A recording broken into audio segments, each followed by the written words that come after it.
Voici une photo en noir et blanc au double sens du terme. Une petite fille noire sort d'une école, cartable à la main, protégée par 3 policiers blancs. Nous sommes aux États-Unis en 1960. Pourtant, cette image emblématique de la fin de la ségrégation scolaire n'appartient pas seulement au passé. Plus de 60 ans après, une partie de l'Amérique refuse toujours de la regarder. Une autre continue de la faire circuler sur les réseaux sociaux comme une mauvaise conscience qui refuserait de se taire. À gauche, la photo de novembre 1960. À droite, sa version colorisée, partagée ces dernières années sous forme de mème sur les réseaux sociaux. Elle est alors accompagnée de cette légende. Si cet enfant a été assez forte pour survivre à cela, votre enfant est assez fort pour apprendre son histoire. Mais pourquoi donc cette photo, qui avait marqué les années 60, ressurgit-elle aujourd'hui ? Retour en 1960. Ruby Bridges, 6 ans, vit à la Nouvelle-Orléans, en Louisiane. Suite à l'abolition de la ségrégation dans les écoles, elle devient cette année-là la première et seule élève noire d'une école primaire, jusqu'ici réservée aux Blancs, la William Frantz Public School. Le fameux cliché a été pris à la sortie de l'école lors de ses premières semaines de classe. 3 policiers protègent Ruby Bridges des agressions racistes. On les identifie à leur badge et à leur brassard. Ce sont des US Marshals, envoyés par le ministère de la Justice. Car l'image cache un hors-champ violent. Tous les jours, sur le chemin de l'école, des manifestants insultent la petite fille et crient des slogans en faveur de la ségrégation.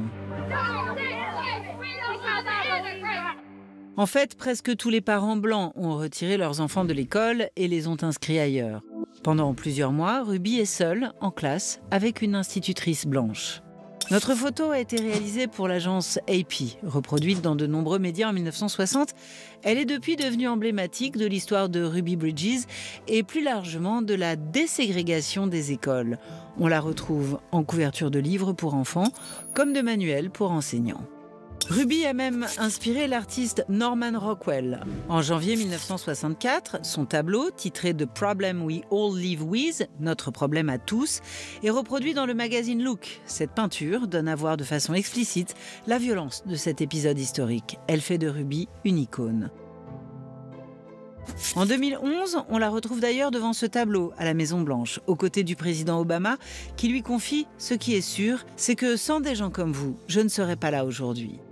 C'est cette même idée qui inspire 10 ans plus tard une œuvre devenue virale de l'artiste Bria Goller, dans laquelle l'ombre de la petite fille précède les pas de Kamala Harris.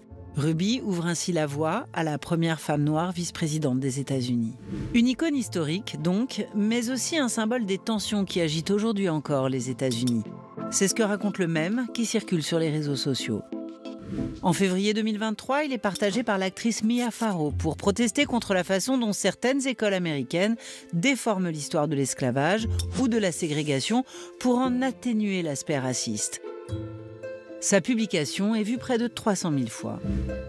L'image circule ensuite au printemps de la même année, cette fois parce qu'une mère d'élèves a protesté contre la projection dans une école primaire en Floride d'un film de 1998 retraçant l'histoire de la petite fille. Il donne, expliquait-elle, une image négative des Blancs. Le film sera temporairement retiré du programme de l'établissement scolaire. L'Amérique n'en a pas fini avec ses fantômes. Ce film, distribué par Disney, a été réalisé par une Française, Eusanne Palsy. Elle a triomphé le 3 avril 2023 lorsqu'un comté de Floride a finalement voté le maintien du film dans les programmes scolaires. La cinéaste revient pour nous sur la préparation de son film et sur la polémique qui a fait ressurgir la célèbre photo de Ruby Bridges dans l'actualité. Quand il y a eu cette polémique qui a fait le tour du web, beaucoup de gens m'ont envoyé ces images et les réactions de la presse, etc. C'est ainsi que j'ai appris ce qui se passait. Oh là là, il y a eu un déchaînement qui était totalement en faveur du film et pour qu'il reste dans les écoles. Il y a donc d'ailleurs un jeune Américain blanc il a posté une photo de l'époque où ces femmes, elles hurlaient, elles avaient la bouche ouverte, elles étaient vraiment des folles complètement enragées. Ce jeune homme a dit, voilà, elles ne veulent pas être reconnues, c'est pour ça qu'elles ne veulent pas qu'on montre le film.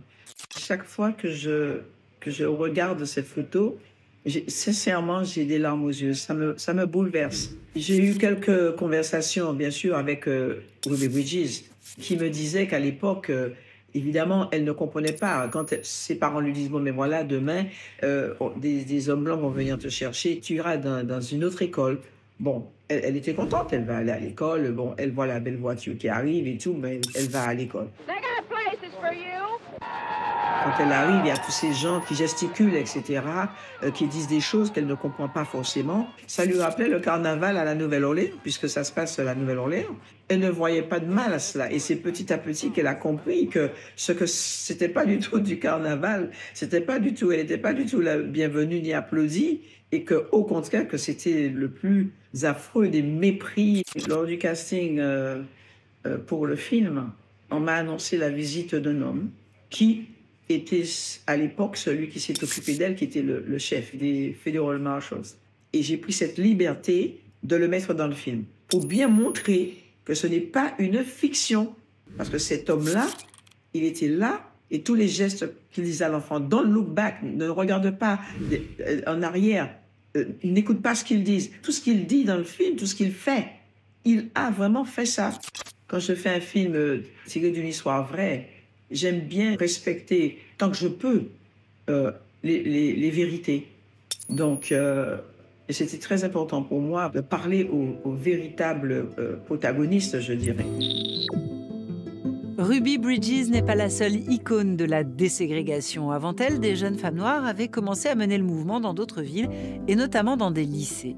L'historienne Rachel Devlin nous raconte comment l'image de ces pionnières, en Louisiane comme dans l'ensemble du Sud américain, a joué dans la perception du mouvement.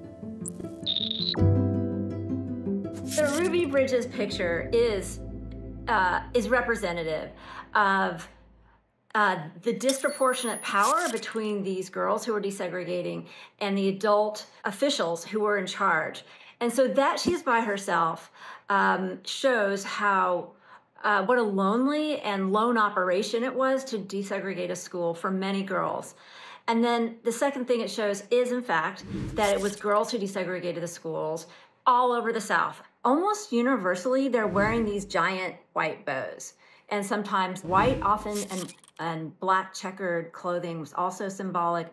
But the white bow was meant to do a few things. The most important component was a desire to look innocent. It could also signal, it can be a white flag amongst warring people. So the meaning of that picture has changed over time. And so we now see it as a very cute, winning, adorable first grader who is facing a roaring, hostile, potentially deadly crowd and being protected by these marshals. This is not how Southerners in the 1960s South saw her. They did not see her as cute. There was a sense that Black kids were dirty and that they smelled bad and that they would ruin the morals of the white children. And they did not see Ruby Bridges as a person. They saw what she represented, which was a flood of Black students in their white schools. The other famous photo from the school desegregation movement was of Elizabeth Eckford in front of Little Rock High School in 1957. This was her first attempt to get to the school, but the crowds were so large that they were blocking the entrance and threatening to lynch her and any others. One of the reasons that this picture has captured the American imagination is because this white girl was so out of line. And to see a white woman acting in such an ugly, monstrous way has really offended people's sensibilities. I would just emphasize, though, it really truly, the majority of the harassment, death threats, physical violence, this was conducted by young white men. This is a picture of Dorothy Counts, who desegregated a school in North Carolina solo in high school. What this picture shows us is what was happening inside the schools and that cameras never caught. And the nastiest behavior on the part of young men tended to be inside where they wouldn't be photographed. So these families were exceptional in that they were willing to take on the risk. The KKK would come after them, issue death threats. Often the girls had to be sent away for school because their lives were in danger. So who is going to go through this, right? Only someone who's absolutely morally disgusted by segregated education. Ce combat est aujourd'hui commémoré tous les 14 novembre aux États-Unis par le Ruby Bridges Walk to School Day, la journée de Ruby Bridges entrant à l'école. En 2023, 650 000 écoliers américains ont rejoint cette marche contre le racisme. À la tête de ce mouvement, Ruby Bridges elle-même, l'enfant icône, est devenue militante pour les droits civiques au sein d'une fondation qu'elle a créée et qui porte son nom. C'était une enquête de Jean-Marie Potier pour le Dessous des images. Salut à tous.